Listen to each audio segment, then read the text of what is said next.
Yo, Abusian, last week, we all had a greater conversation on at the comment section. Na me who say enkrofo very, very emotional. Tie, I don't know at the kopotia who come. Minim at the kopotia what ya tone say ye nsa sebe say ye dwamambo sebe say ye krono sebe say ye ntro untumi nka no kra ewo wabrabom sebio sebe said ya wukita bia wo bewie bia de aka ho edie bempoti ene ewo woso ana what ya tom na wo ye hu bibia enye yi ende me wa hasa mema o solutions no. Because whatever that you are going through, no, and starting one day, into me more be and can't say 3 days meditation and I say 3 days whatever, no, a best solve your problem, no. And I men feeling ashamed, na men ye so hard and not too hard on yourself. Maybe say would you to say ube ko wechi. Na fe wa ko wa wumu. No one niyama a eba wo so ekwan ye fa so ba wo so no na wati wani na se ebegu wani ma se 2 days pa wetimi abiem ayi afiri wo mu na wa reset wo entire system no sa conversation we na me ne wo eba be have. Today we are discussing the alchemical heart. We ena me ne wo eba be discuss. Last week ni me breaki niyama bebre down e de ma wo na wo hwe wabra bomu so a ade ba ko e wo ho na repeat no na ama wabeye bitter wabeye pain wabeye why you so scared say niyama bi wo ho pa untumi yende. We are here for some of these solutions no nti me pese ende episode no obefa wo book ni wo pen na wo di ahwe episode no because e bi wo ho no ma wo hwe wie na wo bebisa me a mentumi ya no mfama na wachoro ni ayentimi nye na ye fili so se ebro so ana esoso no ana enye one fit all no na twatesefo ni nti no ye betimya take your time na ye hia 111 na fe ye dealing with all of that. Ebusua, welcome back from last week's episode. Me know we start here me ka kire wo ade a na ye kwakọ discuss ecclesiastical terror na me san ma wo different one and be discuss aka ho eno na yeduru ba bi na video na ye tenten dodo nti na say ye pon na ye pon na ye to aso. When I was in secondary school, I remember we had very strict teachers and respectful students. Ye be suma wunsuo se ko nsuo wo be soa kula no ehina no de ano tenten no wo be soa e de akonsuo no mu riverside akose nsuo na wo de aba. Yesi pumu a ube pumu. In fact, class kura ekoso na teacher frɛ wo sɛ sorry na kɔgye aduane bre na ahopopo na wo de bɛkɔ na abofra ntena se e ma pani enyina ho. Enda de ne yehu me metua me ka aka na so wetua wo ka aka wo na wabɛkyerɛ me nea menye. Me manko JSS ana JHS ni bi me call form 4 ne ta atete de no. I see how things have changed now and it is very astonishing to me. Sometimes when I look at niyama ekoswa na yet to say ye mofra nimpo ni yesu ni ye ban nimpo enye possible say ye tiwiase a yesu ban etesa because na esuro a ewo wo maame so oba na wo papa se oba respect na ewo ho pani wo fie no mpanimfo kasakra wo ntena ho no waka bi nti wo insusanso na ensakraya aba ya brabom sese na ahodwiri yie wonim ne awunjindi unim ni awunji susu enye dai endi na wanhwe mpa be ye wo sesa emere no yesu na ye wo mu enye possible da wo de ye ho etoto mofra e wo ho sisi a. It seems now that young boys are not being trained to think and be responsible anymore.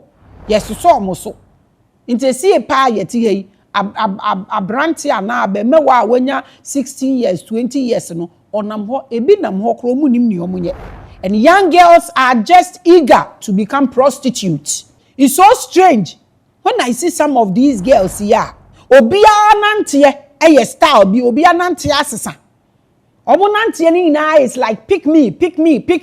Se say kra adwamambo no so mo frɛ no yi de be hook up. Na hook na nka nye dawa na nka ye nkoto wo ensuom ni emfe yi abonto ende ye to dawa e de yi maayoa e de yi nipa. In my last editorial, I realized that I am doing a very important assignment. And yes, last week in Pope na minim, but last week episode no feedback at the bre me na mi hu sa sudi da me so.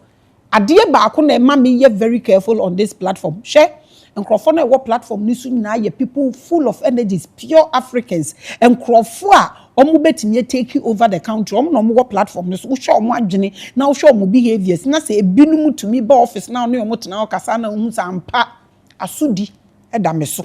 It is different when a good child is inflicted with adult trauma.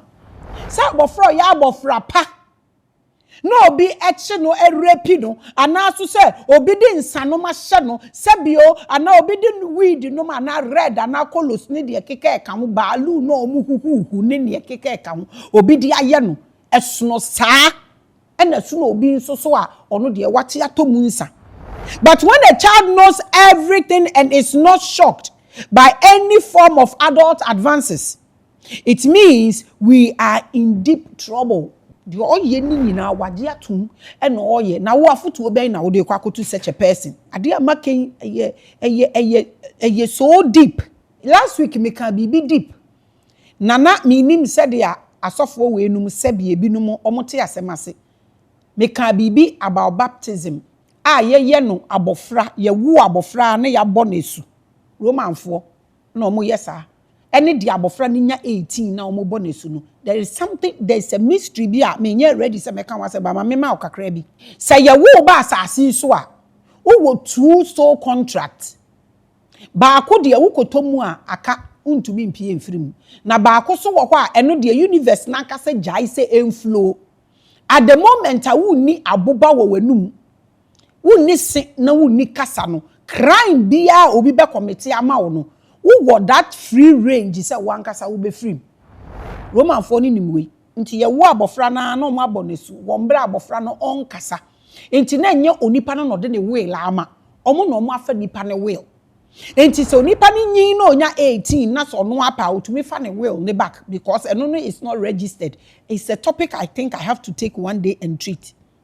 But se wo benya 18 years na edu gina ho wo mra wo kasa esi wo wanim sebe wetu tonga that is wa be ye nipa unim papa na unim bone na wo ma wo nsa so na wo donate wo so ne wo heart you are finished we na brofo ni nim ti omo ntwen no ma yes baptism but baptism no omo de bre to enslave you to steal your soul and your heart no and na wo nkrofo yo omugum omukitamu dendende you have to confess, you have to give away. Why willingly we give you away? How do you get it back? It's another topic. So it is important to understand that social media and the new age of technology have placed us perfectly inside the walls of chaos that are beyond fear. In the social media, no, baby, no, and no, and at a place like Africa, that we don't have control or shame, dear. Our case is terrible.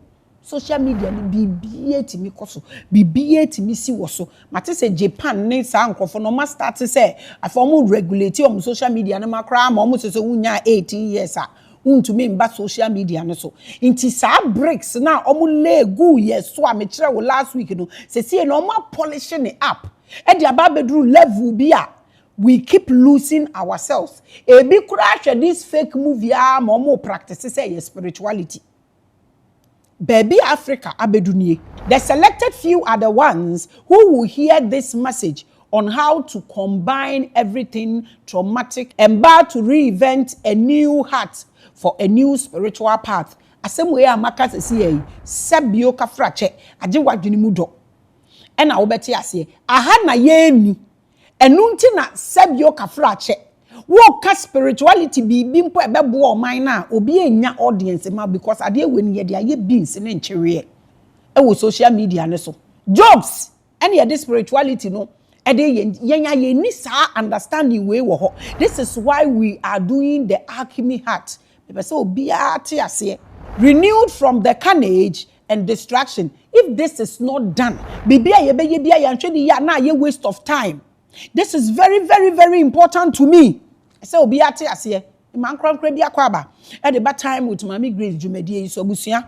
This is your ultimate therapy for your soul, and that episode na make an important. You need a book. My name is always Maame Grace and I am the prettiest preacher always so kasongo me man krankra bi akwaba like I said ye ba be ye yenya ye ho adwuma na yenya ye di nokore ama ye ho na yenya ye jai niama bi mu na yen yankasa ya clear land no so yen yankasa ya clear system ni mu na yen yankasa ya rearrange ana ya reset system no the way we feel we want it the way a yen yankasa ye be influence your life enye be pain bi a ehye baabi na influence your life so that we can say that this decision we are making no enye triggers enye reactions eyade amada adwene ho na meye na wo be de yen hu we mystery school teaching ni bi ebebe mu ende a little downloads nso bebe mu so that you will get weapons a wankasa wo be use aye den e de ama wo ho afei na ye be start show no se na dedi kanya na mamo akwa aba wo be share nso so we are open to all obia e wa habate nya asori ne yeye enti mpacho se wo ba se wo be ya asori a misre wa na wa excuse wo ho cause I had the sabon sam jemu na wa be o me start show no.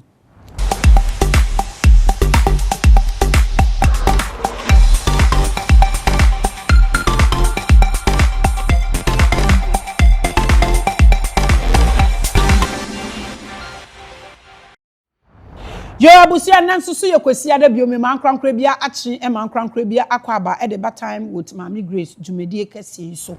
We are discussing the alchemical heart, part 2 of last week's episode. So one share na what try na what share. I'm always the prettiest preacher. Call me any name. Na new one aba no and a ye ghost influencer. And also so the entity e bia very soon no me expose and also so e the amount mankrankra bia akwaba asomdwe ne odo ekwan so megimedi se osoro ate nanim ayeden e de akere won tachere mada wabodwum na moja edi unu afrusane momme yemfa nne fanye ye nkwaje ne ye kra ho adwuma. Now let's move to something new. Yenka bibi foforo, something I have been sitting on for a long time before bringing it to you. Like I explained last week, alchemy is an old practice where people try to turn ordinary metal into gold using fire, patience, and knowledge. Sa wheels ya media mouse see eja abotre eni nimdie bibie biara ye spirituality no ne nanya ejinejina so no enu nie me se den eja abotre eni nimdie se obi ni sa niama miensa yi bia ebeye den because wo kiteja na woni abotre a wo de bese yade ena se wo kiteja na wo abotre so na woni hu nimdie wontumi mix it because eja no ye use for so many things. Na sa eja ya so etumi say so many things. So you need the knowledge to know the mechanics to mix. So niama miensa we so obi ni bia on to me practice spirituality. Inti na ya make say ya me wanwa say wo pese hu this spiritual person. Consistency is one of the things.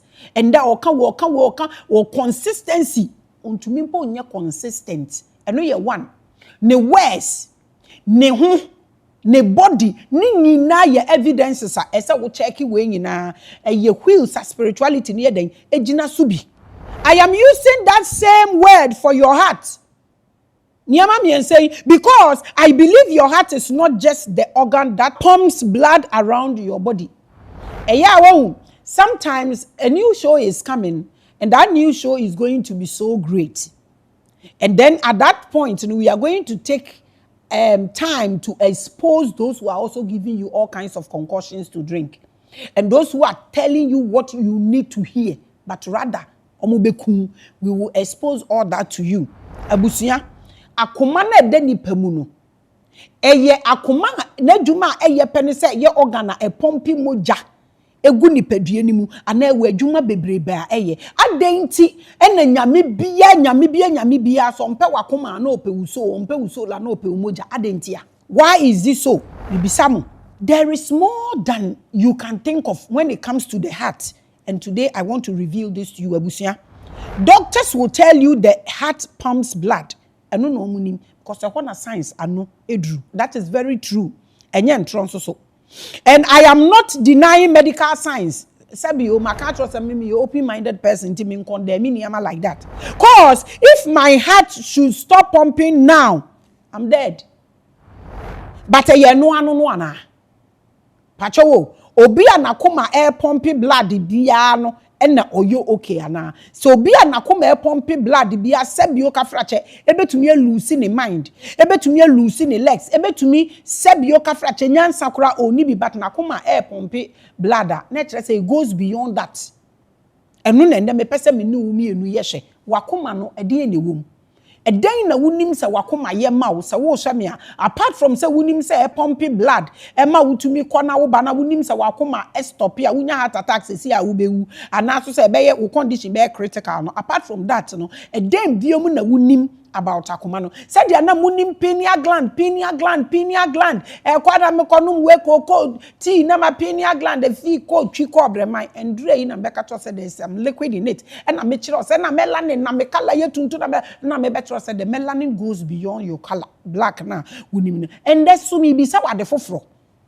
wakoma na ewo wumu na wunim no apart from say pumpy blood na edi biom na wunim wo wakoma ho adenti na say wuhu bibi a usura wakoma abo more than their ebo no adenti na wo were ho a ewo the way wakoma abo edenti na ma wakoma operating in that manner.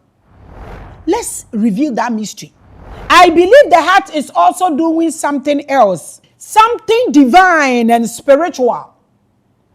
Inti mama scientists for no mo de no me ba ba ma o me nso so me de na hanom no e na fe na downloads no ewurem wo ha at the same time apart from say pumpy blood ma wo no ama wo yo nipa a wutumi kɔ na wo ba no na wunya heart attack no oye bibi divine e na oye bibi nso spiritual e no eye de ade a. And this is where I stand out and make the difference. Yes. Have you noticed that when you are afraid, your heart beats fast and hard? Said the midi can be sound. A patch saying. Have you noticed that when you are calm and at peace, your heart beats slowly and steadily? Can you tell us why? Pacho. Ubetumi achire ye di enti akoma ni behave sa.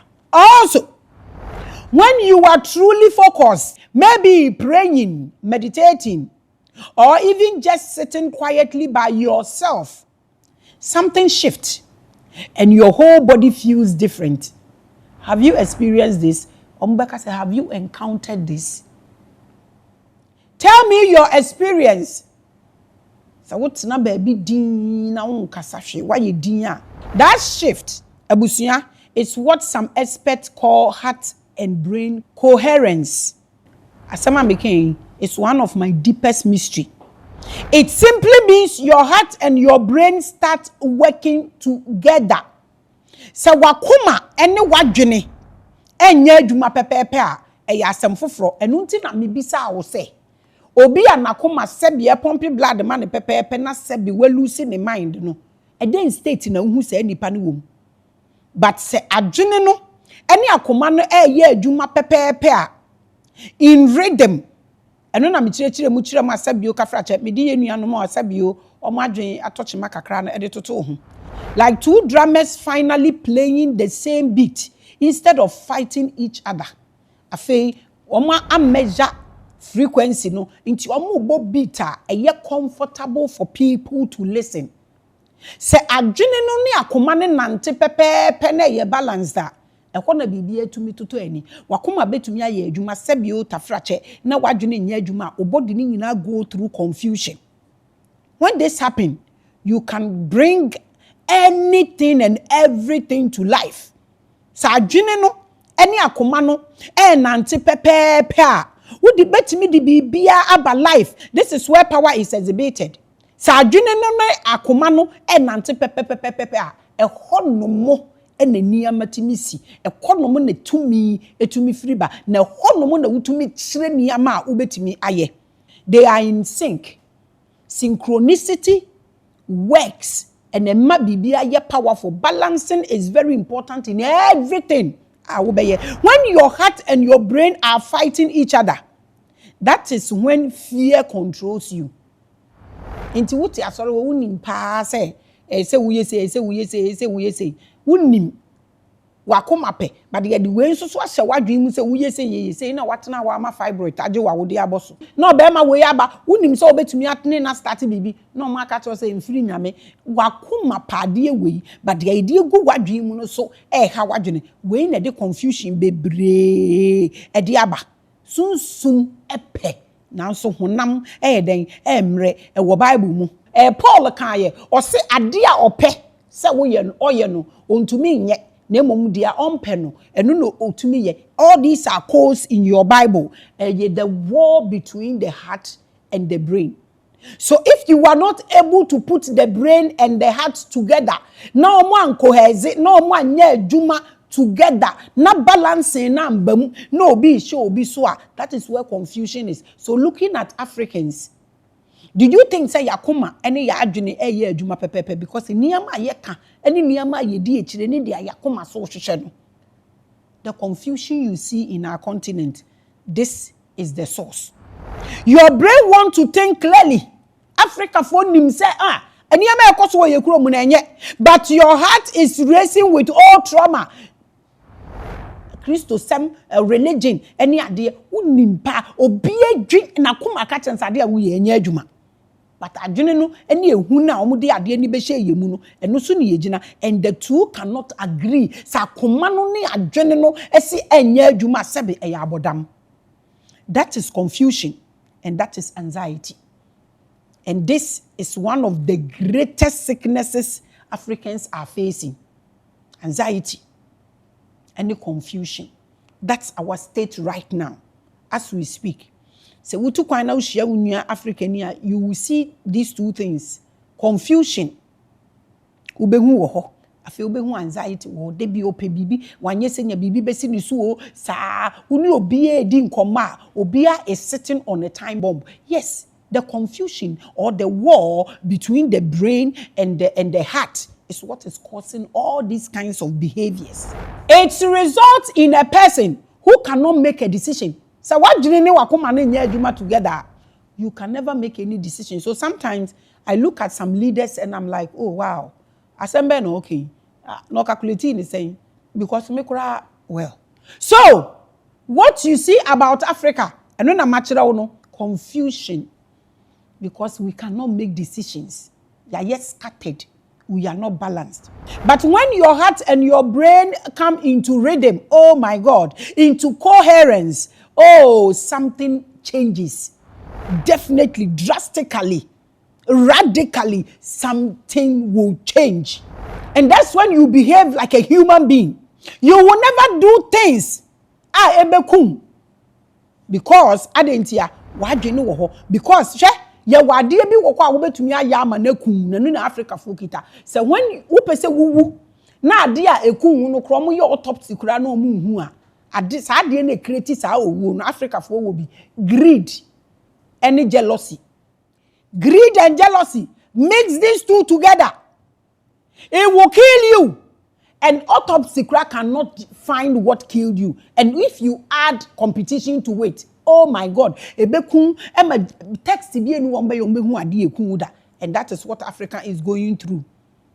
But when this changes happens to you, you become clear. Adwinimu daho.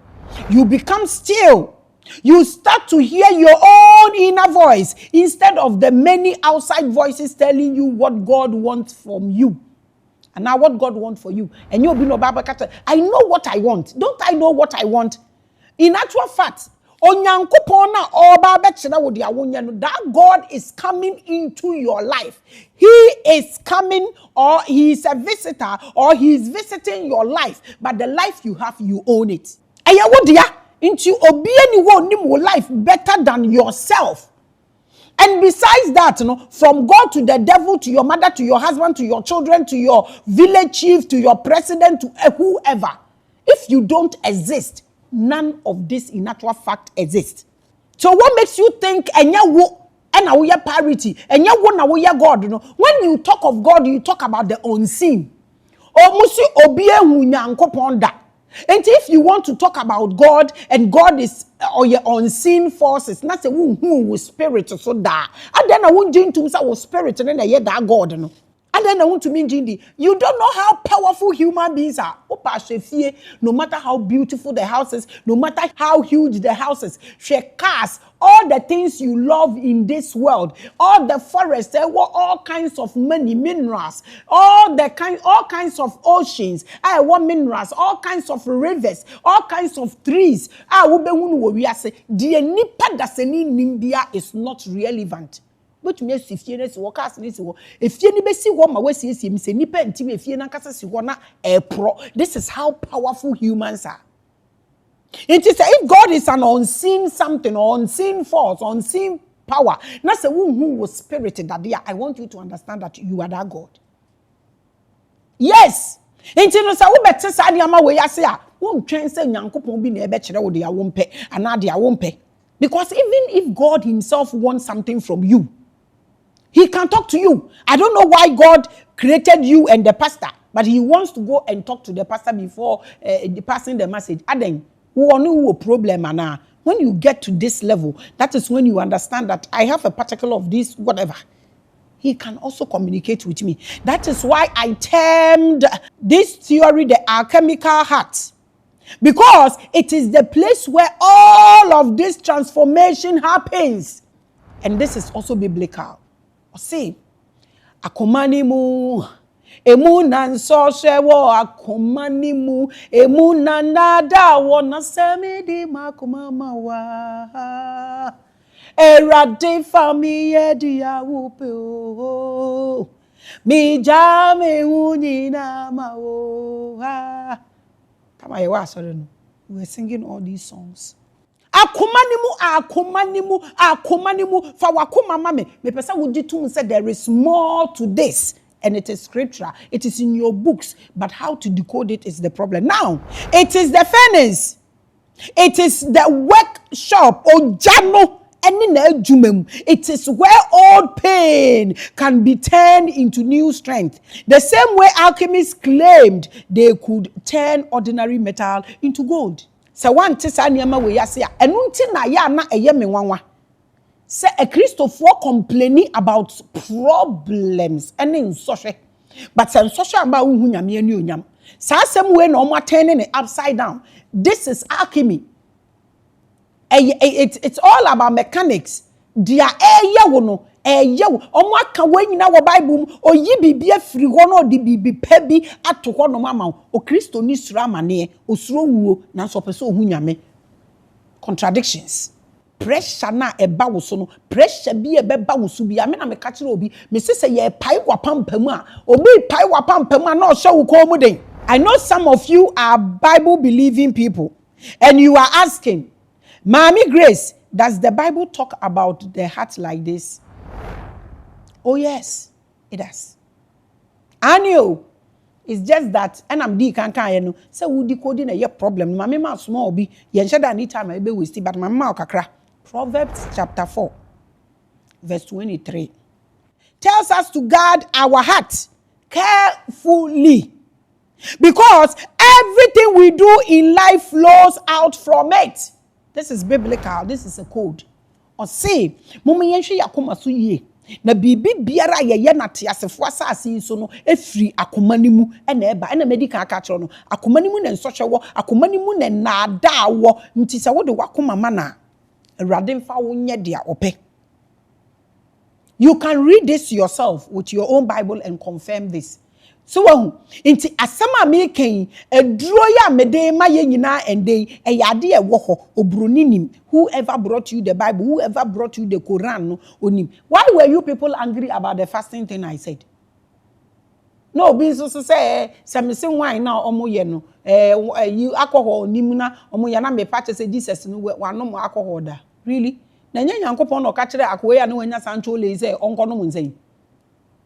The uncrophose na nitiri hu na apa se Peter se Paul ebi se na nitiri hu na apa ebi se no wanya sancho ebi se na akwoti ewu enyo no no mka kire no so onko no nsa kakra wo hwe Bible ma kono nsa kakra bebre wo mo King David wa no nsa ambo ansa ama no ho ampa Nyankopon epepa aboni nyina ye odi nsuyiri according to sa liar God odi nsuyiri fast as ye odi Noah And then the busuafo ko what happened there? Ade omudi kan di aye enye grape. Enye no no de ye wan onum ye obo do wo. Ah ni be ko hu ni hwa do hang wo no mu ye okay see ne West Africa fo woda ni tuntumi. Nti ade na make nsa so me pa kire se ya we wanom nsa da. Onu wadi banku da se so oba se nipa. So di banku da no di tuo sa afidi a and they still alcohol wom.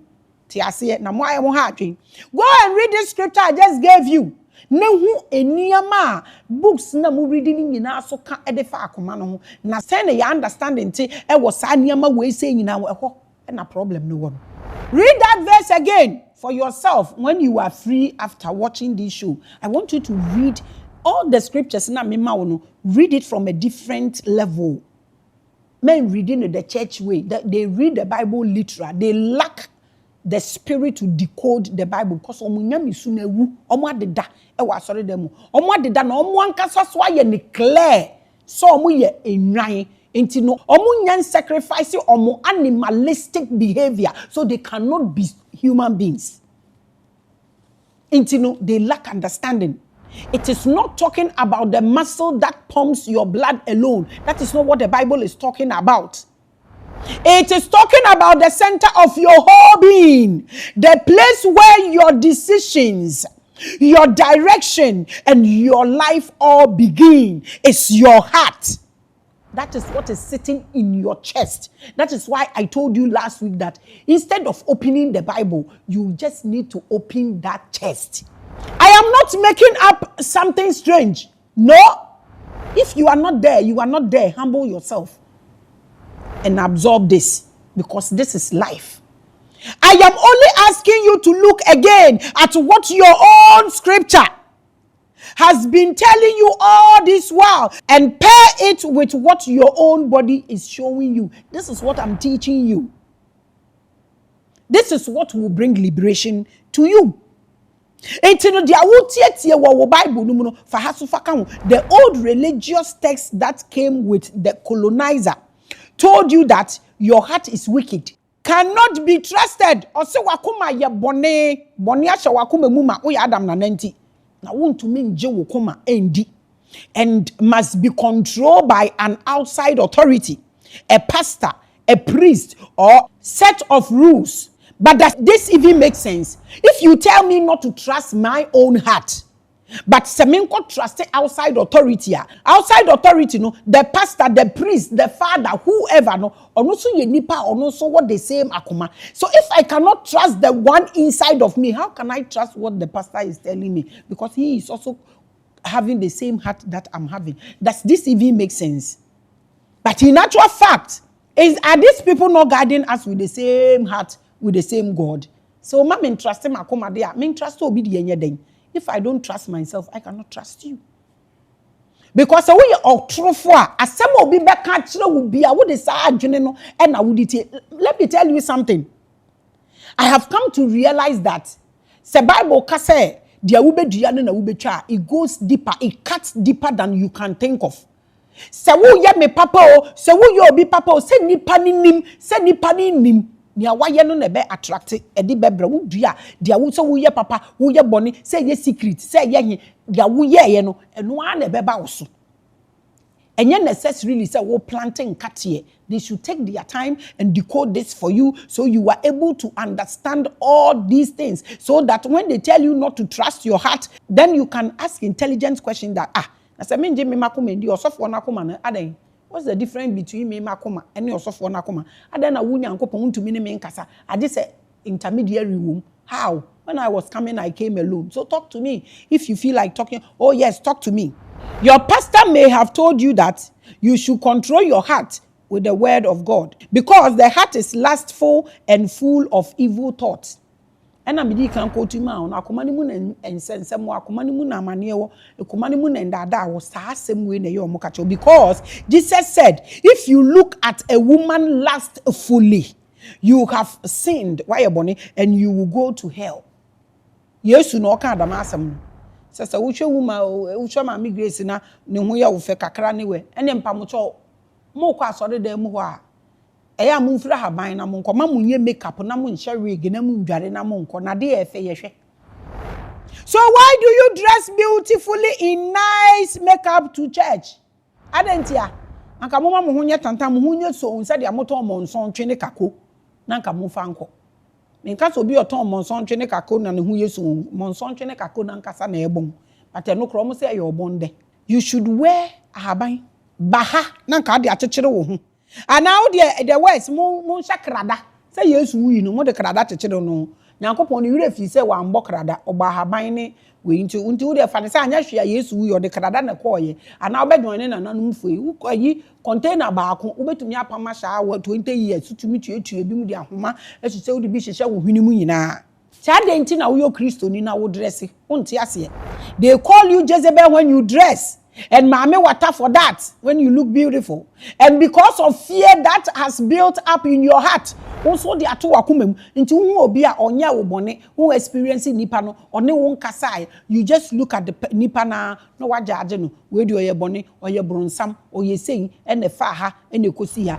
you get filled with negativity and become unproductive adwen bone eba wutirimu a this is what you become and am kire wa hyase no me say wo di opa afa greed ene jealousy bom be ye greedy na fa jealousy kan na in fact mamusuo mbo na mix a competition with it wo be wu me say omo ye autopsy kuro mu hu ade kuro eku chenhwe I am telling you something different because bibi sronko na akire I am telling you that your heart wakoma no when it is refined becomes the most reliable authority you have. Sa woma akoma ne kwan na efe niama mu no wa ma niama kwan ama na mfa akoma ne mu a se niama fa akoma ne mu a ene se no ba wo de nia akoma ne fe niama mu a ehonum na wo behu tumi a wukita a eburu tumi nyinara eso eye omo kata obi nyankopon ye oja na wo ba obehyew aya amonte ase sa eja no a ebeni wa akoma ne mu na e refine no na yi fi nyina afrim se de eja she gold na yi fi free mu no because onko bi se omo ye ayi atomfo no obeka kire odija be she gold ni sa akopim se ohwe nanimu a e wo gold nimu a obehu nanimu wom no wahu se eja na hia ayi fi ni nyinara afrim the same thing is what happens to the heart. If we are able to deal with these things, your heart should not be a wicked thing to be feared like the Bible said. It's a lie. But a sacred instrument to be tuned. When this happens to you, you are good. This is what your heart is. One of the greatest mysterious organs. Stop throwing it away. From today onwards, stop singing certain songs. Lord, I give you my heart. I give you. It's a stop singing those songs. If you give your heart away and you give your soul away, you become battery without a head. It's an evil song. Don't sing again. Some old mystery teachings, long before the religions we know today, thought that the heart holds a kind of light, which is not like the kind we see with our two physical eyes. But a light that shows itself as calm knowing. A steady feeling that tells you when something is true, even before your head can explain why. Enti na American obi betimi akasa gu asuma sa ade na esi no wo de twaso but one nya akoma no ho adwuma na ehya akoma mu that is what triggers happens to you because at the moment ade no wa akoma mu no se wunya hu familiar issue bi pe na akotrigger enu nti no mo ne wo kasa mo so wo de yi free wakoma mu ade na esi no wo de yi free wakoma mu wei ene nti ase ni ho mo bibini. I believe every human being carries that light that did not come from a church or from a malam.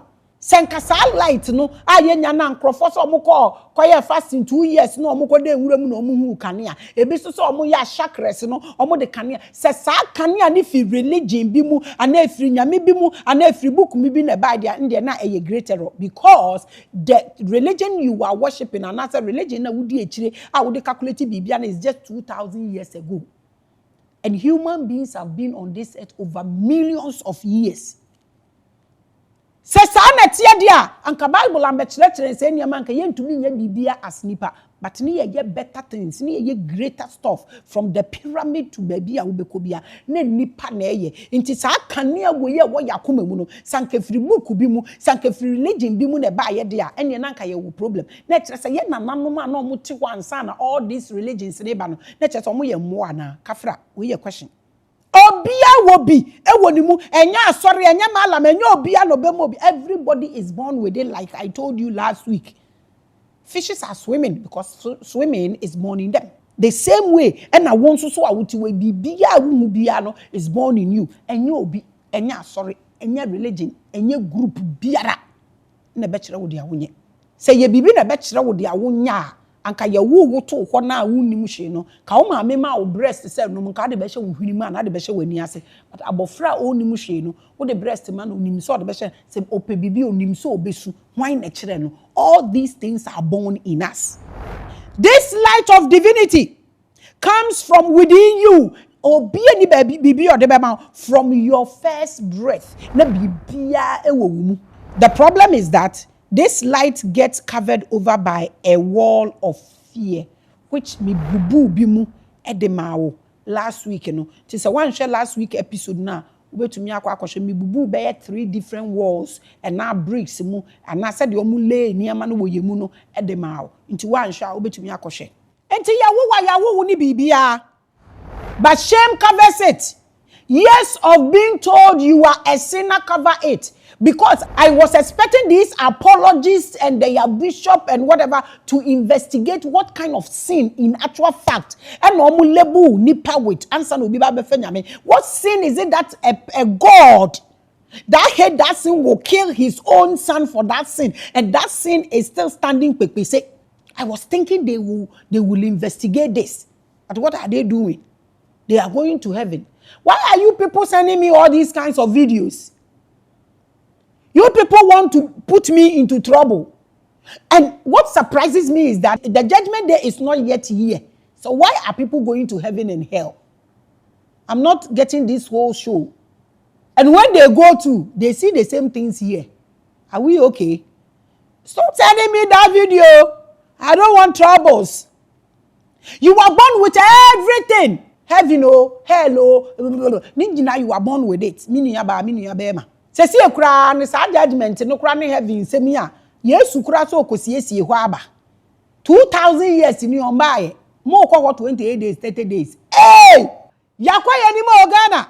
So when I say alchemical heart, I am simply saying that underneath the fear, underneath the shame, underneath every religion piled on top of you, there is already a light sitting quietly in your chest, waiting for you to clear that dust of it. Asusane si wono wona wo ya asusano wo betimi ahye wo hu e wa asusani mu na wahu how big, how great are we, but there is so much dust e wa asusani mu nti asusani si wo so are useless because wo hwemu a wo hu hwe. Clear that dust. Do not allow anybody to lie to you. So, the dust, the shame. That is why when you look at consciousness, panic, shame, no fear. You are vibrating on your lowest level. That is when somebody can lie to you that heaven, that like forget them. All these things you listen to are dust. I am telling you where to look for your own connection to whatever you call God, whether you call that God, Nyame, or Nyankopon, Mawu, Allah, Yahweh, or whatever source. I'm telling you, you can never connect to any source without a particle of that source. That is why the Bible tells you that iron sharpens iron. You can never hold a wood with a steam. A metals and this steam eddy holding. So why are you telling me if you are not God, how do you connect with any God? If you don't have reflective or particles of that heaven, you can never go there. If it is there, ampa. It has its rules and regulations. Or say or no onyankopon no beba no abajeje wa obeko brunsam jem no de wako wa obeko we oko 2000 years on by. E before atwa no ho ekọ nso Ghana ti say yete ha Yetim and we clap for everything, and we are disgracing ourselves globally, exercising gullibility. Oh my God. The other friend biara. So when you connection with anything that you cannot click. Bible catches iron sharpness ayo almost the empire nagbe. No, decode the Bible. Humble yourself. Let's teach you. If you feel God is unseen and you don't see your spirit, why are you telling me your spirit is not that same God? Because he said, I have created you in my own image and likeness. He said, ye are gods. Who gave you the small letter and the big letters? Capital letters and small letters for you to come and tell me that ye are gods. Just say, yeah, abosum ta. Stop looking only up into the sky and start looking inward into your own self, your own chest, your own damn spirit. Without you, nothing exists from God to heaven to hell. Hell, cry, yes, won't you do beko? Akotubun some dem. Heaven, so yes, won't na wobeko into ya wo and a we deal no. Or Yankopon to say that or say for wakuma ne bread no. You won't na we deal no. And you need the uncle befa the force. Come from say fabra willingly. Aden and a mubebe ni pa kasa ama ne koma ate. Ansa na what me ate sa simple thing we say. I say. I want to add one more thing here. I'm being so because I know some of you have followed this show long enough to remember our conversation about the ancient mystery schools of Kemet and other old African centers of learning. I have spoken to you a lot about these things. In those old mystery schools, a student was never handed belief. Never. You don't need to believe, you need to know. I know I am Maame Grace. I am the greatest G. I don't need anybody, a fortune teller, to tell me I am Maame Grace. Mystery school will never teach you, say, believe. Obeka to say, nim. That is why you usia na wehu. Usia se obejiyedi. A student was guided through years of inner self-experiment. This is what mystery school will teach you. So they could feel truth directly in their own body, rather than only being told what to believe by an outside teacher. Inti na mulidi fake life, no? The Bible has told you this. Or say lack of knowledge, my people perish. Or say knowledge is power. One can say lack of belief. One can say belief is power. Why does he say that? Edienti na Bible beka sa asem we ya kira o ye be kira wo mystery school ni say wan kasa wo da wo mpa no so asha wo na okobo so unim say nya. You don't need anybody to tell you say they wo ye nye. That's the level they will take you to. On can't say Gidi no ma won lead a double life. Wo asori dem wo different voice. Wo be fia wo different voice. Area na wo tim no obi animu different person. Wo gina asori dem wa na wo tufu a emeko pani bia no otufu. E wo asori dem. E no no ani kunu. A friend baba ko phone to say, "Oh, Maame na gina ho kasa na me hu mani su niyama." Na o Maame afutu e yode man krofo yi. Ono an kasa. Otufu so no onfa. In mystery school, we don't behave like that. Not at all. That is why you will see genuine behaviors there. Enyo no na brabo baby anye yi ama no de ba betena wa aka kire to say ya afutu. Obi abrabo ye different o. Mystery school, we don't do that. It's not about belief. No. Inti eba ne sa na onipa ne repentance no eye truthful. Enye forced. Ono anu nim de oye se enye inti nyo okodu sumu a obe behave rightly because onim de se oye onim enye se obi behu ne de obeye papa obi ehu ne de obeye bone dabi. When you go through mystery school teachings, this is how you actually behave. The heart was treated with great seriousness in these old teachings. No mama akoma no mama uklinimu. Inti genuine heart is long life. Cause there is no poison or lies or pretense in that heart to cause sickness. So you can be 700 years. That is what they will call Methuselah's age. They will call this Enoch's age. Na akumani muti. Na akumani mu yeden edaho. In the old Egyptian understanding, when a person died, their heart was weighed by the god Anubis. Their heart was weighed against what the gods decided was truth. Enti so wahu se wakoma no ade a wodi beye bia no nyame bia ni mumpo Sa wakoma ni niyama a wodi gum no. Eno na ema wa hoto. Eno na ema wo kankro. Say ye this life. Say ye the next life. Say ye say. Mpacho wo twem sisi ye de na wo wakomem. This is why the Bible will tell you, know the truth, and the truth shall set you free. One can say, know the belief. I am not asking you to adopt a new religion from ancient Egypt either. I won't even say that. Because in the same Egyptian teachings, the gods die. And at one time used gold and a feather to weigh the truth of the human heart before passage into the underworld. Until you see how important your heart is.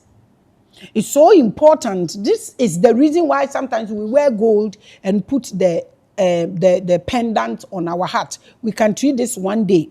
But the ALCHEMICAL is just common knowledge you can find everywhere. So there can be corruption and death when your heart divinity lies in the judgment of other entities. Because enyankopon nimpo etimi the gold ewe akoma na na chese wontumi fa wakoma emu obi eye wa na se otumi hwe wade so. So one kasa wonye truthful a and obi aso ntumi nye truthful to you. E se wo de sade we e de hwe wa adwen mu. Pachopa.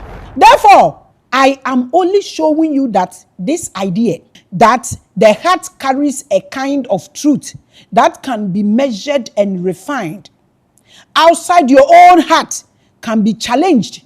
So you see nyankopon bi no obebu won akonta no obehwe wakoma mu ni niama wo ye nyina no wabu for there ye betumi a challenge sa asem no. Yes, because o ka chem say mama ngi mi akoma ndi a untumi kan chem say me nkoje nyame bi akoma ndi ma ne nyeyie. Mama nje me makomedi. Edem koji osofo akomedi. Koji bishop akomedi. Enye adwuma. And the ancient mystery school teaches students to do that. Obeka kire de ameka kire we pepepepepe. And also in the Bible, omoso aka wom se fa ayam hyehye fa ye wo nkwaje ho adwuma. Wanka say fa believe. Into believe no kra, where do you place it when it comes to important things? Na would believe pa would it. Mastering it means mastering your own heart. This is it. And until I can me say, listen to me. What resonates with you? Fa me nchichiri bibia nso a wakokoso me chira wo say learn knowledge na hake wo ho. Nti wo betime tie ri obi aka, wo peso akochichiri wo ho bo ho. Eno ye wo wasem. Now, abusua, having a heart with light inside it does not automatically mean you are free. Another thing people are joking with. And then you light. And now obi ka kire me say light bi where am aka light ni akoma say say eno na ebe ko churches area. I have been hearing people calling themselves special witches because a seer once told them they have light in their heart. I said, oh, and so suddenly they become light workers and witches doing business. Are you calling me? Me mamu akwaba. Mamu ayuko.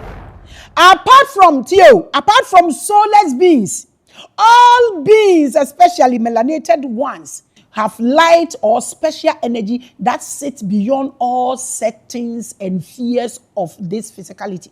I want every black person to understand this.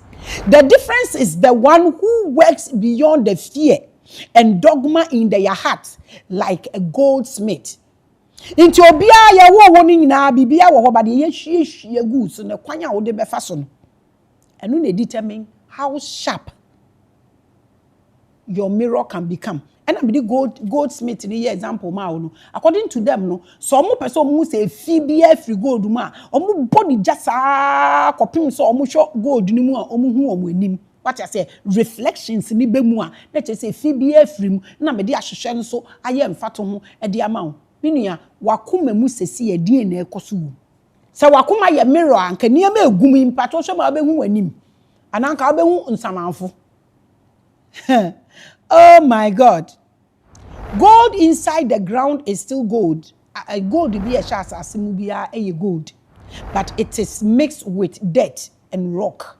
Even after being mined from that dirt, you too free from her. It has to be refined before it can shine and be useful. And self-observation is the primary stage.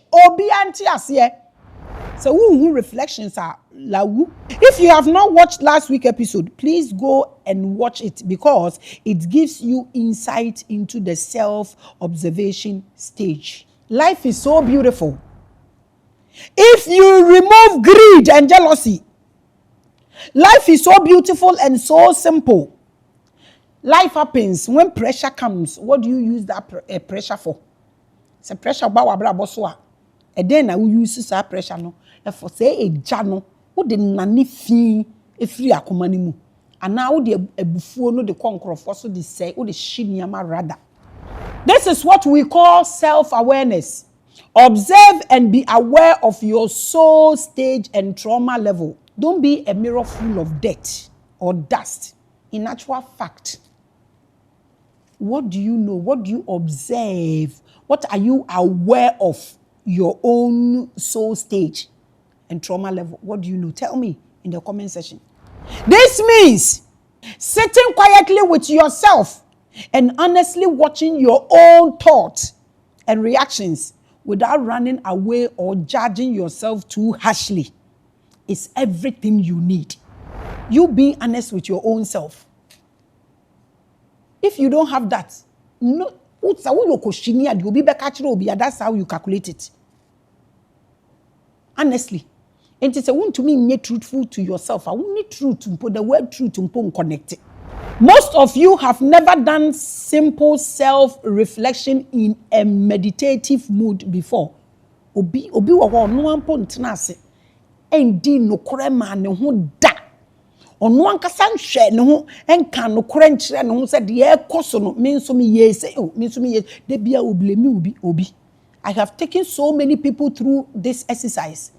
Now be kyere na de na wo free ye no wo sika wo de ton ade no wo market wo no yesen we free kente and na wo tua 200 cedis every day and nti eye wo se wo hu se wo yi sika ni tuaka na every day so wo nye profit 200 cedis enti wo yi no capital na wo yi no so in 2 months na wo sika na hye wo de hye bronsam aye den wan kasa business na wo ye no wo kofa niama ne besiwa no wagya ama maid no na ohwe na wo te asore dem ne mpena ba obeyi bi ama no o yesusu di akoma ne maame wa boka wo gina ho okum bronsam wa na wa bodam. When you take your time and educate people, who could ja or kasa utrim kankankanka unguru utrim what bouti agbeje be 3 months ni esi wo kunu ntumi da won chan wonma onye bold nkantra say wenu munye umoto munye okoka sesie ye beda na eja nti if you are not truthful and your husband your partner cannot be truthful to you a day in life wow sha ubelidi maybe some a question you're truthful to ourselves. Okofa loan na wo de koton wade already loan no interest wo nti wo de kadada nyame ahwe wa ma wako buru na wasan yi sa e ka na wako bo no san yi 10% akoma nyame. Are you okay?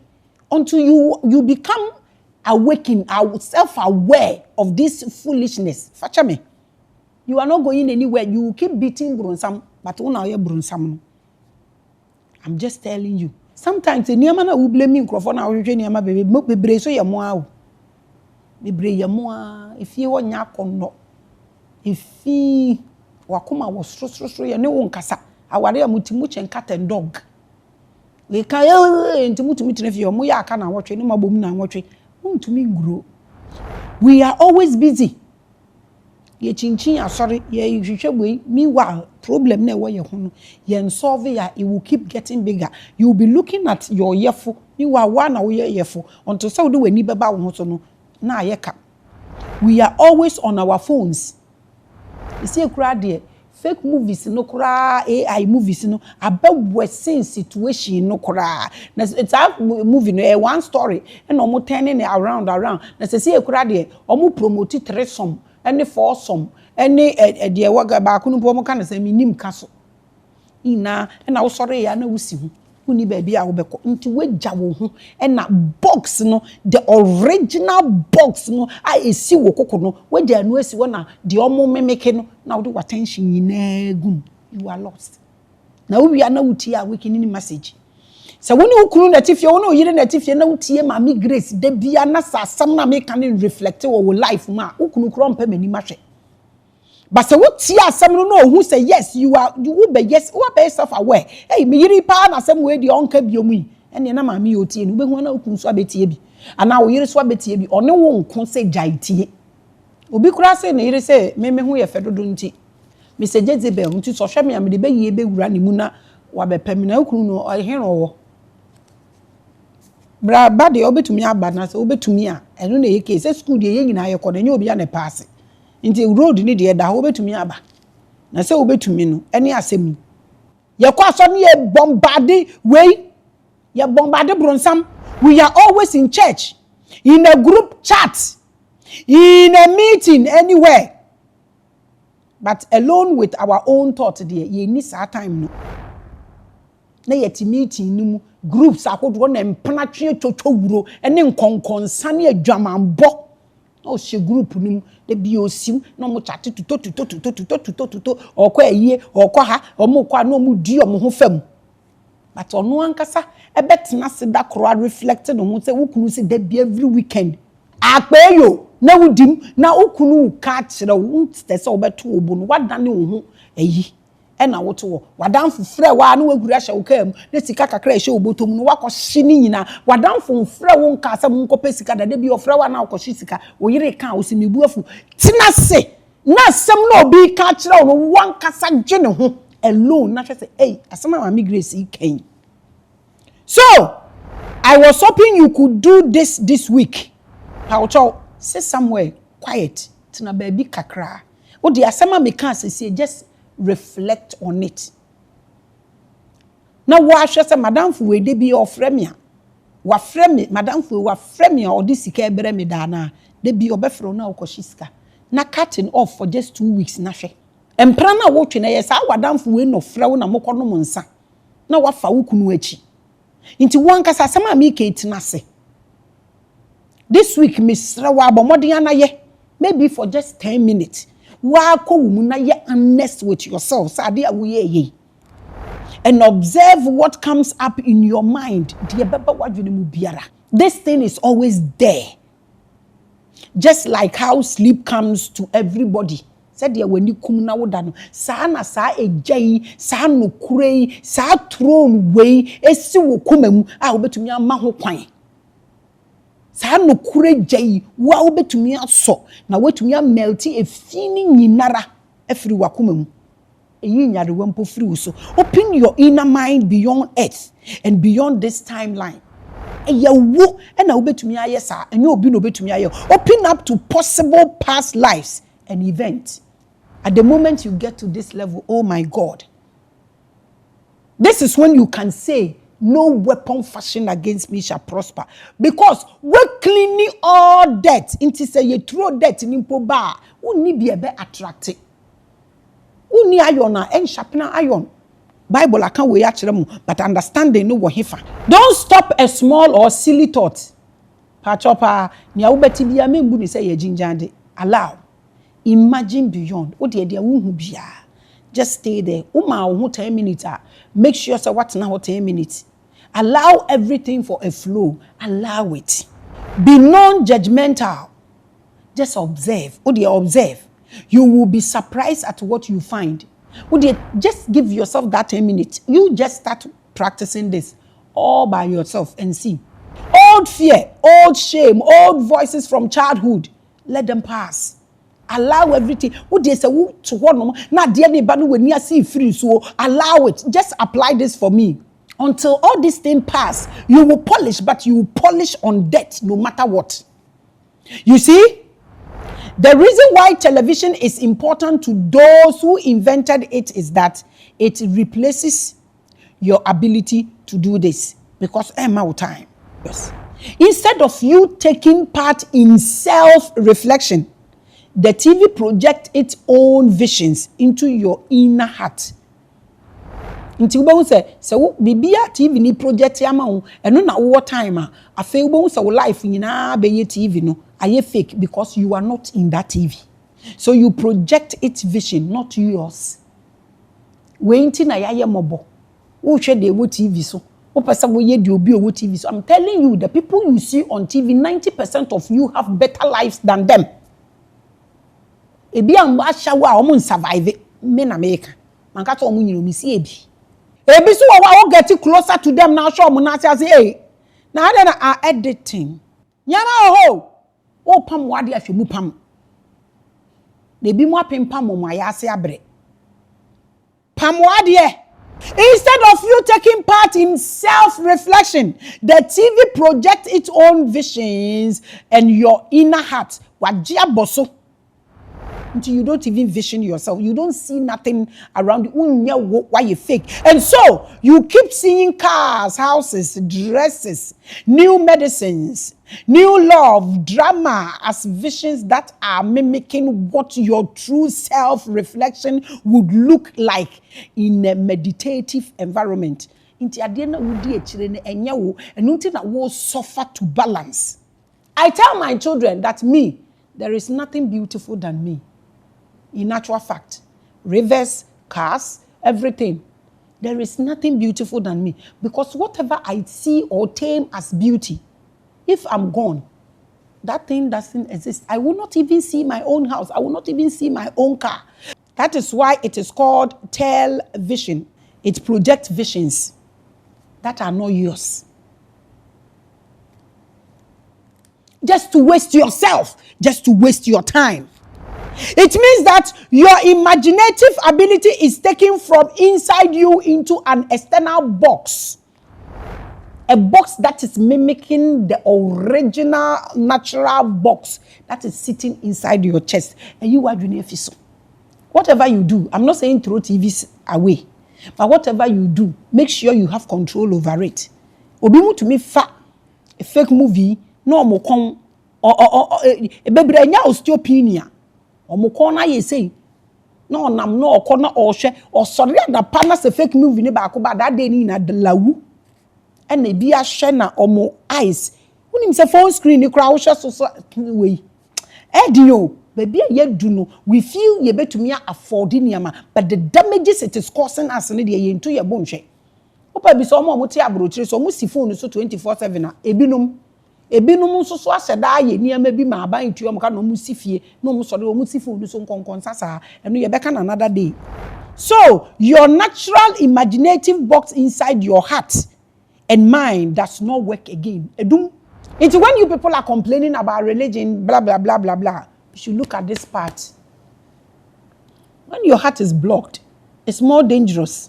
I have told you on this same platform that where attention and focus goes, that's where frequency go. Into a hina will focus any attention. Tell me, if your focus and your attention is on your husband or children, today reclaim it.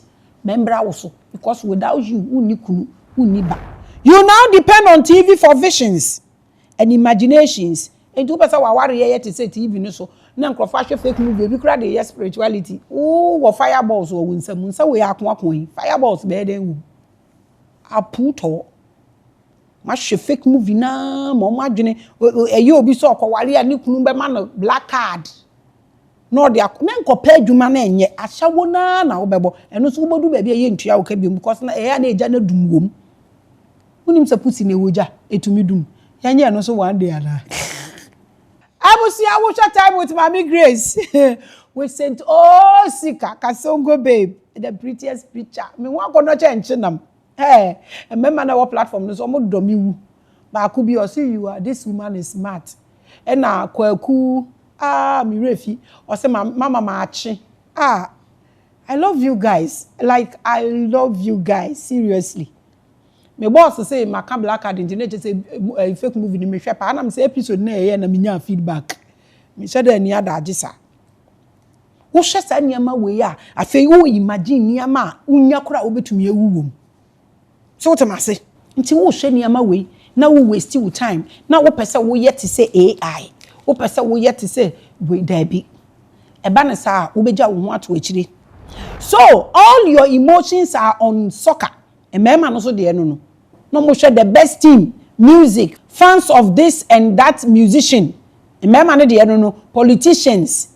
No muguso party issues, economics, youth trends, and fashion no mu gu so eno no mo behwe saa ne ye discussing konkonsa obi enim gu ase ne ye di akire yo mpatwa de na ye de ma wo.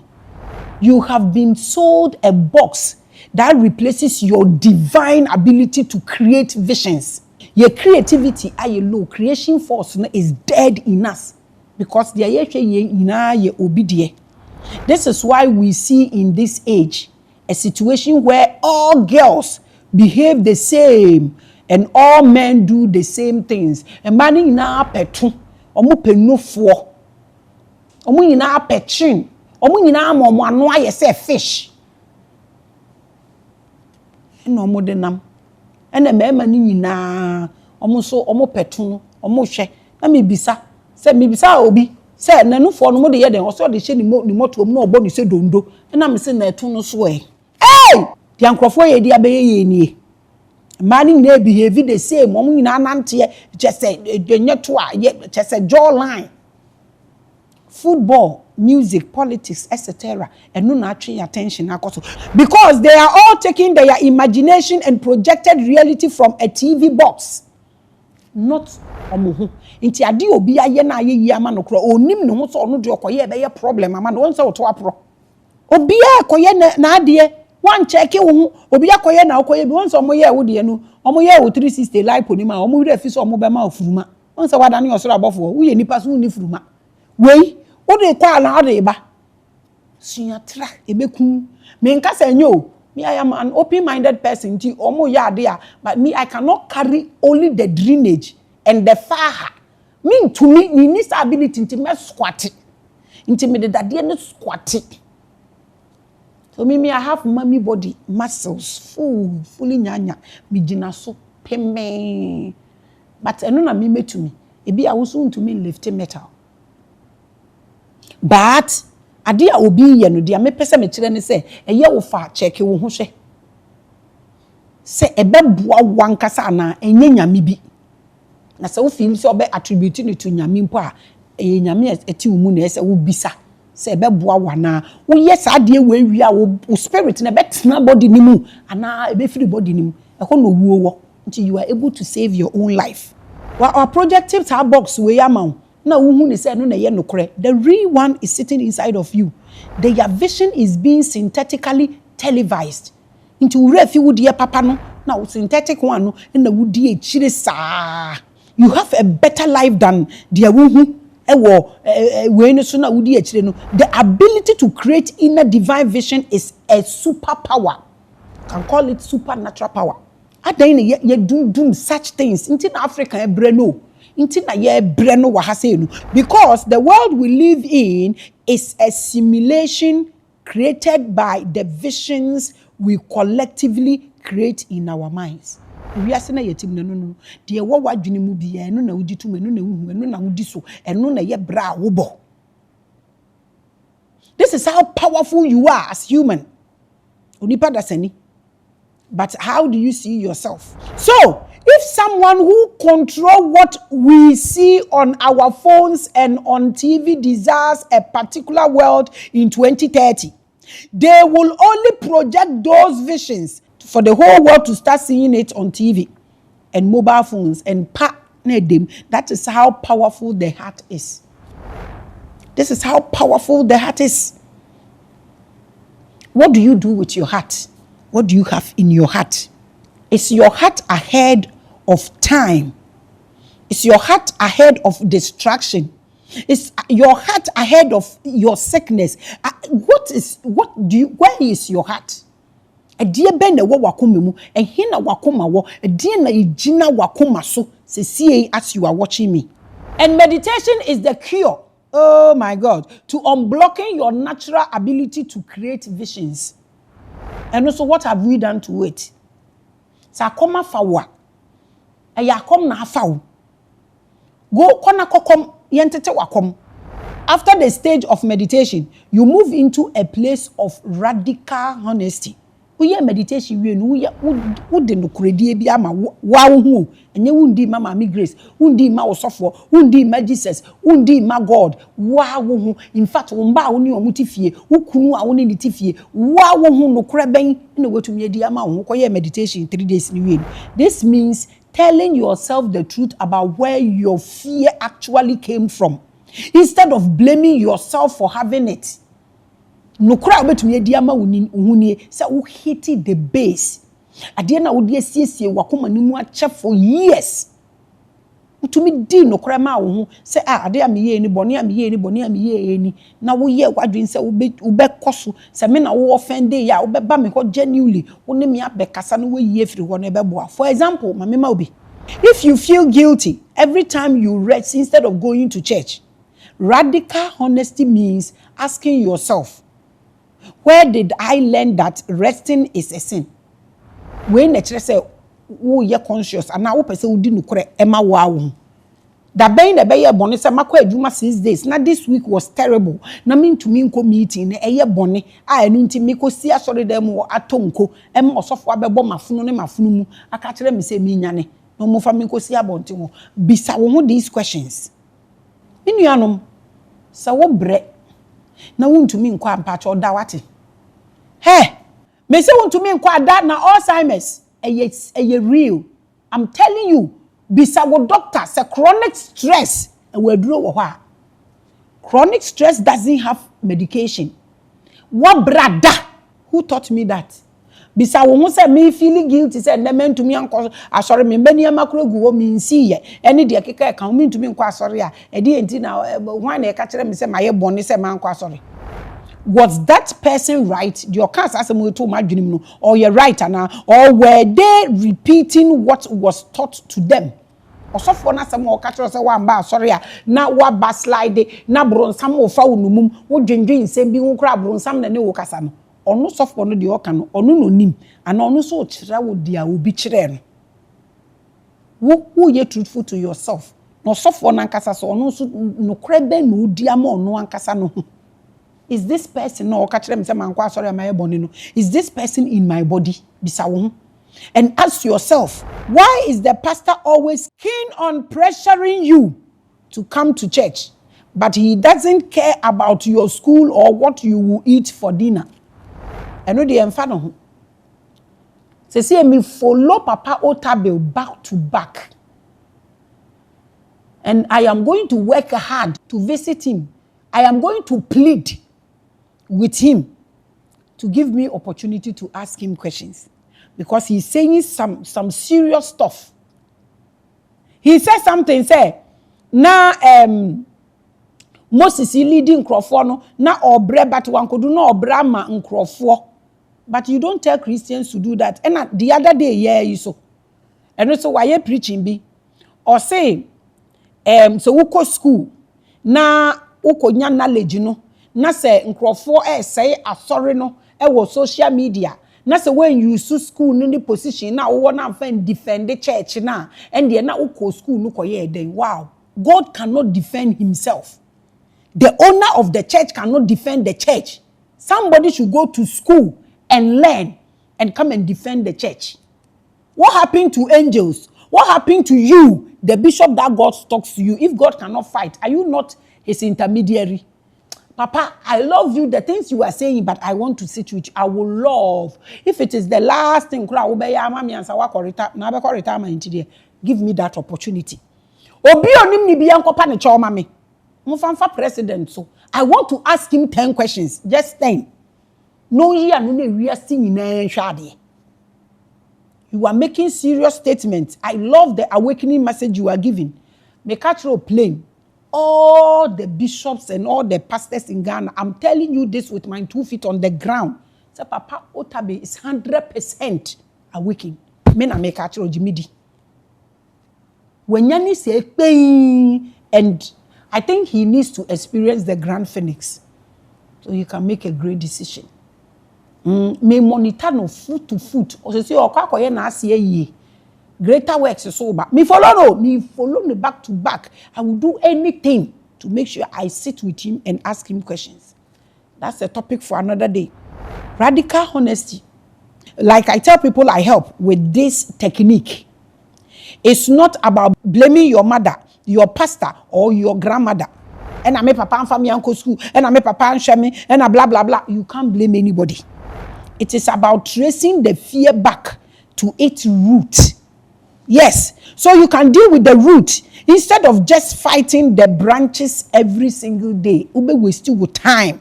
And then the man ube ye dia wayeno. And sana wonum, weed na wonum, a jamai na wobo, chrono, day a day the man ube ye dia wabeyeno.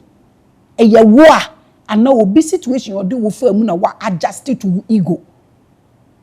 And no, and I say to me get it through too. So you are able to help your own self. Some women become abusive because of how they suffered abuse as children. I was talking to some couple, and the way the man shed tears, I was like, "Adi amisumi mpa ni se mi hu bema usu mi chi kura kura kura kura." Ema me ye vulnerable. Mmofra ne bema usu. That thing I have not mean to me nyane woso. Ebe mama ye mmiri sisi a na me ne couples ni kasa ne su bi a obema ni su ye no. Na afi mi raho. Eden na ema wo tia wo ma. Ade na de bia wo ni wukunu uku. Eye de awuko mu mmofra brem no. Eden na ema wo no oyere ku, den na ema wo tia wo ma. Eden na wuko mu wo mmofra brem a wuntumi nkan kire obia. The fear of being beaten as a child can send a child into the street. Yes.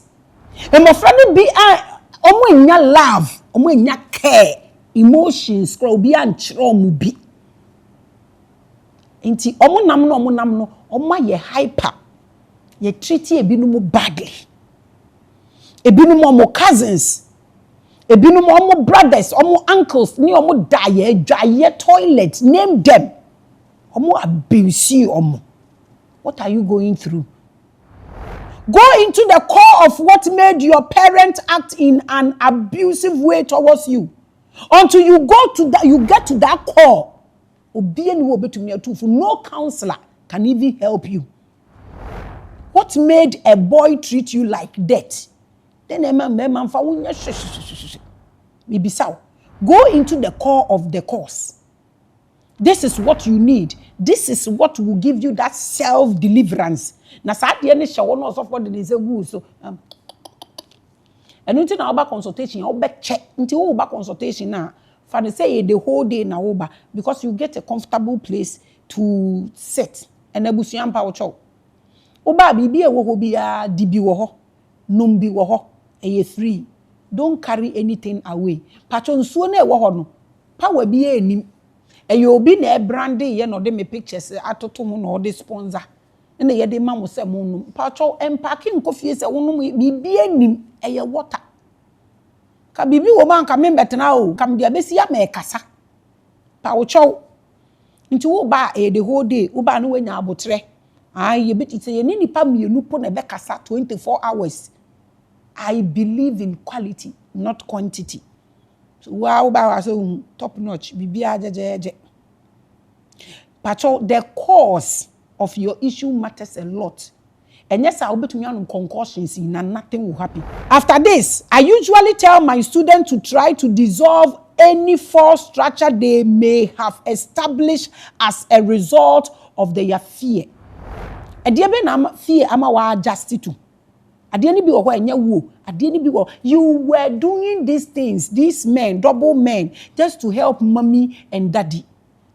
You were doing this to help mommy and your siblings because when I wabe ye penny and my will fight for now ye penny, banning negru so papa janiho, my bre into so be ye bibia no wabwa no no wabwa mammy. Yes, say when you be our why are you still in it? What adjusted to it? Come, we will talk about it and then we will help you out. Ade ben sana what ya to moba ware for to me no mama microphone who did that say dear what adjusted to a situation because of fear.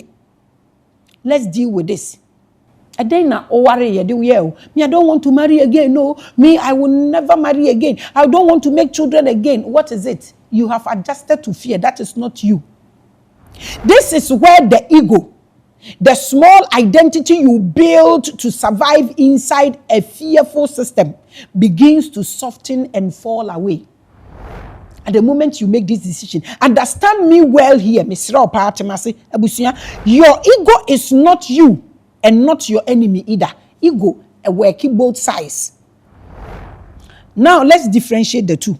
It helped you survive because it tries to make sense of a terrible situation and gives you a cover up to sustain. And most young people are allowing their ego to rule over them. Who adjust here because you needed to survive. And not say you will sue and no go buy and no. Let's talk about these things. And your source. Seriously. A beer better than bia. I have to do this because I have to survive. I am telling you, life happens. Sometimes you have to do certain things. Truthfully, may more be and lie to you. You to me, my band, the home akrama in bedroom. Sometimes, out of frustration, you need to do something. But men be your life because in your life, your survival mode can never be your comfortable zone. Understand this for me, young woman. You are not a sex addict. No, may I just say, and understand what you are going through in a condition. And don't make decisions out of it. I have said this multiple times on this platform that conditions are always temporary, but decisions are permanent. Be careful. Do something to survive, but don't adjust to it. Young woman, you are not a sex addict because some adult abused you as a child. And you developed an ego to stay alive and fit in it. You are not the you will interfere. You will be emu and will be a jagum. Ane, you need to survive. Obi wo kra.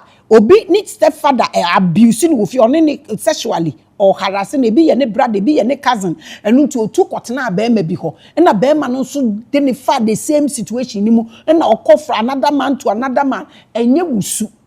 You are just adjusting to survive because they are now one stepfather ne you and now brother be you into jumping or bear or no you at least we reducing it to one man and now we reduce and now adjusting. My sister, I'm telling you, wherever you are, let's talk about this. This is not a new subai no. Pachopa who develop an ego to stay alive and fit in. Because na idea confront you that time no. Don't be hard on yourself. Life happens. Now say we survive. Intimacy, unye lesbian, pacha unye weed smoker, pacha unye gay, unye pacha dirty like that. And yet situations, and nobody will fail now adjusting to that situation. Come back to the core, to the source, and let's solve this. Because you do things always. Now we are now so. And then I mean, say, now so yes, you need help. You see. In a fearful heart, a person's whole world turns into terror. And external projections like celebrity lifestyles, fashion, and modern trends cloud our soul. And in an attempt to make sense of the whole chaos, your heart creates an ego. Oh, well, yeah. This is how it works. Let me fight to be relevant. That ego functions like a personality, a character, a persona. Ego acts in all ways like keeping you obedient when obedience kept you safe as a child. So now you are a humble Christian pastor. It taught you to hide your true feelings when honesty could have brought punishment. So now you are known as a liar and a froster. One man will self.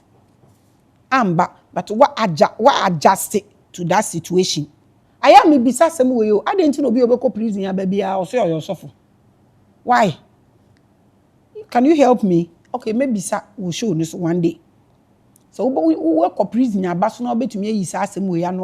Revelations platform is open because I cannot ask them this question on their show. But that same ego, if it stays in charge forever, will keep you small, keep you fearful, keep you begging permission from religious systems for the rest of your life. Because fear need the wechi and the wood janeko every day. The bia wo pe baby ako, no wako yi sa de ne free so, the bia wo pe baby ako.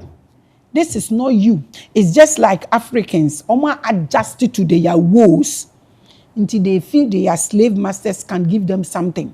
Omu fear no omu adjusted to say omu survival mode. That is not them. So I will gently teach my student to learn how to allow the old structure to soften gently. That is why in this process, and your 1 day business, and your 3 days meditation, it doesn't work like that. Yarea abo for how many years? Nya catch was a 2 days retreat. It's a joke. You do not destroy it violently. There be any praise because you stop feeding it with the same old fear. This is what you need to do. And slowly it loses its grip. This is how you handle these things. Get to the source and you say, allow it to go off or lose its grips naturally so you can be free and yet by force. And yet, and then na wukitem, I wouldn't say a dear way, baby, a dear. And yet I just need to move. And then a fear no, me move ya me kohe, na wukitem, and the be a wusugu yam, why ye pain. Inuya, autoimmune disease is real. That's all. I didn't hear mount, to me move. Sometimes, that is when you see new opportunities. I'm telling you, a lot of people have died or are in jail as armed robbers and thieves because they got caught up in the dictatorship of their egos. Adia onye real, but condition no woman no adjust to no. After no be life amano. Wo and I bet you crom for na nkasa ye nchede da. Enyo mo life o. Ebia be ye wife beaters. Ebia be ye husband just say ebia dani niama because of trauma.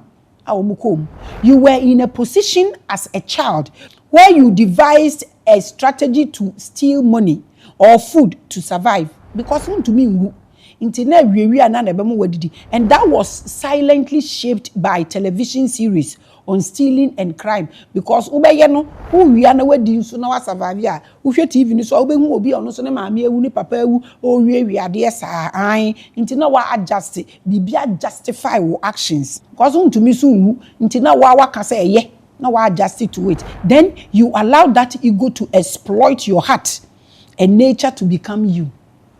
This is an error. You must silently soften the old ego structure. And yet very important. And yet very important. Most women are sexually indisciplined because of the stages they had to adjust to survive abuse as children. Until we adjusted to the situation and any behavior which got further projected by watching sexually promiscuous women on TV and how they dramatize their open sexuality. Into no, and when we say mostly, when people lack things, no mu should be no mu nyebia. Na omo adjusted to situations says sanity. Na for omo dey messages omo preaching. This is another poisonous behavior of some people.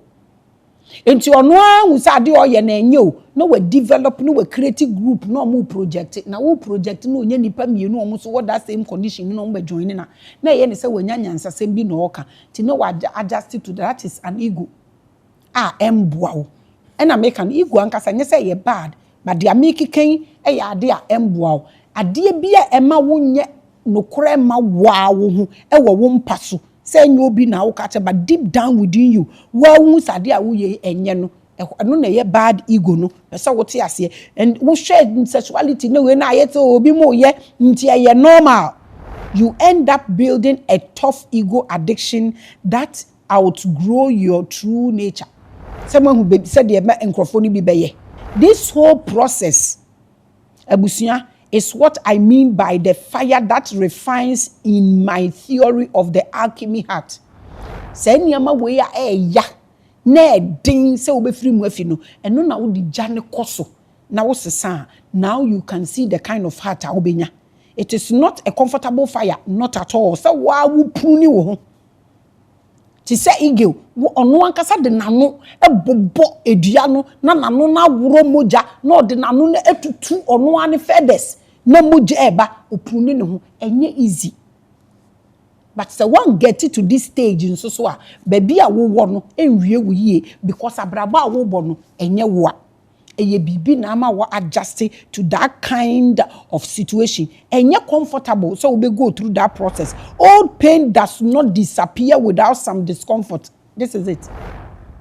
Ade bi a wa ya che na wa ya addicted ewo mu no enfiri wo nchen ebepre but wo bepre na wade wo ho ana wo be ma na tenase na afa wako de ehi na wo be yesisi se wo hweme a.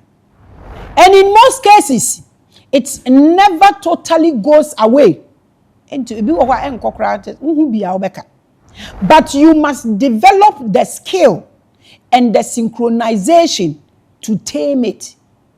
Ekwan bia so ese wo fa kwan bia so, like the process, you have to trust the process. Abusia so one try so wo bete wa wo ho ase na wa free one kasa wo ho a mepa wo chew onipa biare ni ho obetumi aboa. Your pain, once it passes through this fire, honestly it's not wasted. It becomes fuel for your own strength. So what to me de wo ho free ma and no na what to me advise people genuinely. I want you to remember 2 Timothy chapter 1 Pachoti Hamame verses 2. I'm just decoding this for you. That verse tells us that the spirit given to us is not one of fear, but one of power, of love, and of a sound and disciplined mind. This is in the Bible. That verse was not given so that pastors could quote it and then still keep you afraid every single Sunday with talk of hellfire as a form of reverse psychology. And no ye literal actings or literal practicing. That's what the pastors do. They don't decode the word. They don't even have energy or knowledge about the cult, as some of them are joining. That verse was given as a description of what is already inside you. Once the fear is refined out of the way, let me tell you something practical. Abusia, so this does not stay only as a theory in your heart. Send your main free one baby so that won't hear end the episode not as just a theory, but I'll be funny say a key weapon and not a walking stick. I would be nanti. I know a man, a businessman, who told me in one of my consultation sessions that for years, every time his business struggled, he will run straight to a prayer camp, spend money he did not have, and beg for a breakthrough. Business never for ma. To me, cause our prayer camp, no blah blah blah blah blah. He never once sat down to ask himself simple, honest questions. Wanyeda, tuba na me de what nasi. Was his pricing wrong? Maybe sa way na. Was his staff stealing from him? But obet nasi. Na me ne wakome fe oba huna wusu. Ube hu se when create platform kura ma the devil you are killing na onya baby njina mpo no ne watwetwe. But when we say we ni bra soro because ya catch us say bibi na eye o na wankasa wuntumi nya wo ho. It's because you lose yourself into the bibi ye o. Se wo kita wo ho a wo na wo be ye wo ho bibi ntimi nya wo. Fa we to wadwenem. Bibisa no, was he spending more than his income? Bibisa no ne expenditure ye den. Bibisa no say or trim pena ben or pon or koyin or driving den car. Me ni ye we no buy ni so ma. Sometimes say can ni be. Eya na ekosi ye. Eya moma ye nhwe de ye nya kosi first. Ama bibia be build no ho e wo so. Eya very very important. Abusia, wo share time with Maame Grace. Na ye discuss alchemical heart. Last week's episode here to what so one share last week na wa share na wetumi nya full knowledge about it. Bisa all these questions. Was he simply afraid to raise his prices because he did not believe he deserves more? And as say oni obi oton ade wo ne ho ye competition nti na opeso tetene de ne so na customers rewra me no be ka say niam nyinara. Abusia, his fear made him panic, make bad decisions, and chase quick miracles instead of steady business decisions. Or the ashobi, onim so ono na wanye ni niam ye. You do this all the time. Abusuya, yes, any amema on why be sa question can no crutch wow. Now, Abusuya, if you remove a wall you have lain on your whole life, even a wall built on fear, there is a moment where you feel exposed. As if you are floating with nothing to hold you up. Hey, mi jaye adwuma we no makohe. Nipa we mi na nante a chesese aware we mi jaye na makohe. Me ye den na mi wo na so me ye den han sa na ye ti. This is the moment many people run back to their old dogma. Nti oya no a mi san kwe ade me ya mi nya ba bia enko. They rebuilt the wall quickly because standing in that open space feels too uncomfortable for them. Nti no wa pull it back, wa fall it back. But what comes at this point? Ujina alone na uhushe no. At this point, we go harder to conquer the real devil. I didn't confront no. So ujina ho na ebe kunkra. Make sure say you are moving to the next level. So you must have an empty land. You must have an empty part. You must have an empty hand. Said ya bibi ba ubetumi akodi. Abusuya, do not rebuild the wall. Stay in that open space a little longer because that space is not empty. It is simply waiting for you to place your own throne there. At the moment everything becomes dark, even a spark of match's light will be relevant and you will notice it and chase it. This is what you should think about. Thank you for staying with me. It's been a long episode, but until you clear the place and rearrange and reset your system, so who keep holding on what will kill you, you will in actual fact die. If you want to access full alchemical heart, reclaiming protocol, get in touch with me. I know the remember blood pressure, so mean pressure. Udim say book your appointment, it take 21 days, a big 1 month. Remember, mommy wrinkles by force. Some things must not be made public. My management has warned me against giving out all the apple in my editorial with my okro mouth. But mama will be brebe, to me, I started to say, oh, try kakra, it will fear.